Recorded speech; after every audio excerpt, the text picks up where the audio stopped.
Pemirsa masih di IDX Session Closing dan selanjutnya kami akan mengajak Anda untuk menyimak topik pilihan yang berhasil dihimpun oleh tim redaksi kami.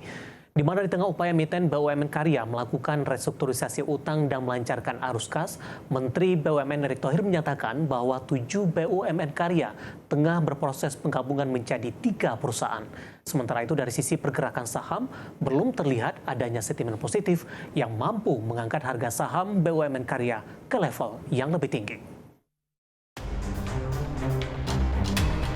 Menteri BUMN Erick Thohir menyatakan bahwa 7 BUMN Karya tengah berproses penggabungan atau merger menjadi 3 perusahaan.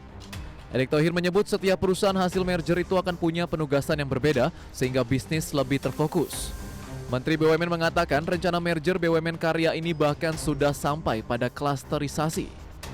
Tujuannya supaya masing-masing klaster atau perusahaan hasil merger bisa fokus pada penugasannya. Adapun 7 BUMN Karya yang dimaksud adalah Hutama Karya, Waskita Karya, Wijaya Karya, PTPP, Adi Karya, Nindya Karya, dan Brantas Abipraya. Di klaster pertama, Kementerian BUMN akan menggabungkan Hutama Karya dan Waskita Karya. Klaster BUMN Karya ini akan fokus pada proyek-proyek jalan tol, non-tol, dan institutional building serta residensial komersial. Untuk klaster kedua, Wijaya Karya akan digabungkan dengan PTPP.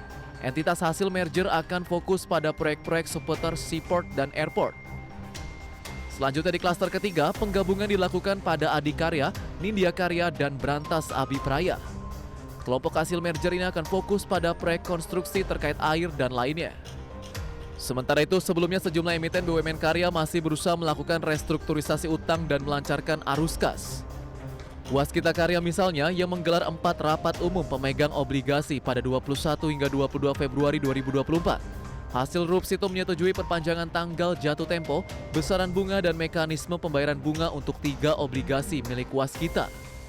Waskita menargetkan restrukturisasi utang akan efektif pada akhir kuartal 1 2024 sehingga suspensi saham dapat segera dicabut oleh Bursa Efek Indonesia. Kemudian Wijaya Karya dan 11 lembaga keuangan menyepakati Master Restructuring Agreement dengan nilai outstanding sebesar 20,58 triliun rupiah. Nilai ini setara dengan jumlah 87,1% dari utang yang direstrukturisasi per posisi 23 Januari 2024. Selanjutnya manajemen PTPP mengungkapkan strategi perseroan dalam menurunkan jumlah utang adalah dengan divestasi sebesar 3 triliun rupiah di tahun 2024. Sedangkan Adi Karya hanya menerapkan beberapa strategi keuangan untuk meningkatkan kinerja perseroan.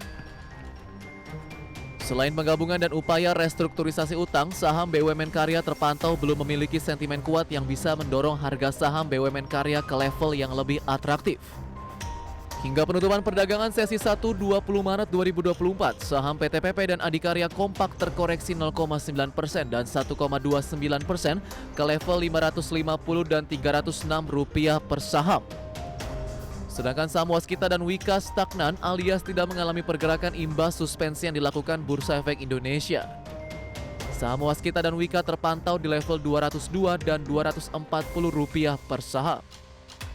Terkait BUMN Karya, Kepala Riset Kiwum Sekuritas Indonesia Soekarno Alatas melihat upaya restrukturisasi utang yang dilakukan oleh Waskita dan emiten BUMN Karya lainnya diharapkan dapat meningkatkan kinerja dan kesehatan keuangan perseroan. Namun perlu digarisbawahi kemampuan keuangan masing-masing emiten BUMN Karya dalam membayar utangnya berbeda-beda. Berbagai sumber IDX Channel.